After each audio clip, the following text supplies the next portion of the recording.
I gave my 8th class student a science worksheet today.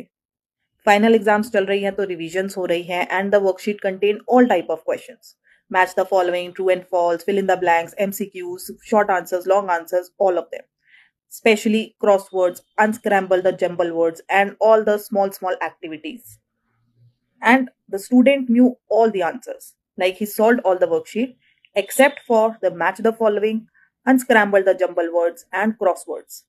और मैंने बहुत casually पूछा कि बच्चे तुझे आता तो है सब कुछ, तो तूने इनको क्यों नहीं अटेम्प्ट करा? And his reply hit me hard. He simply said, ma'am ऐसे क्वेश्चंस पेपर में थोड़ी आते हैं. जब हम टीचिंग डिग्रीज कर रहे होते हैं, कुछ सेमिनार्स अटेंड करते हैं टीचिंग से रिलेटेड, या फिर कुछ पेरेंट्स का भी एक सजेशन आता है कि मैम बच्चों का इंटरेस्ट तब बनेगा जब उन्हें मजा आएगा. तो कुछ फन लर्निंग होनी चाहिए, कुछ एक्टिविटी बेस्ड क्वेश्चंस होने चाहिए, प्लेफुलनेस रहनी चाहिए पढ़ाई में, तो बच्चे इंटरेस्टेड रहते हैं. और ये सुनने में बहुत अच्छा लगता है कि हाँ ऐसा ही होना चाहिए. बट लेट्स बी ऑनेस्ट, सच्चाई यही है कि बच्चे इन सब चीजों को सीरियसली नहीं लेते.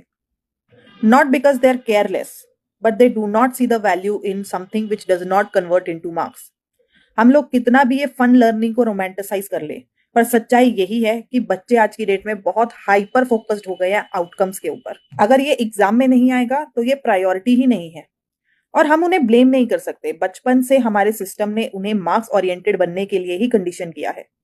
सो एटलीस्ट सीनियर क्लासेस में ये जो फन लर्निंग की थ्योरी है, ये थ्योरी ही रहती है, ये प्रैक्टिकल नहीं बन पाता. तो टीचिंग इन रोमांटिसाइजिंग थ्योरी से नहीं कराई जा सकती. टीचिंग में पैटर्न फॉलो करना पड़ता है, क्योंकि बच्चे वो पैटर्न फॉलो करते हैं.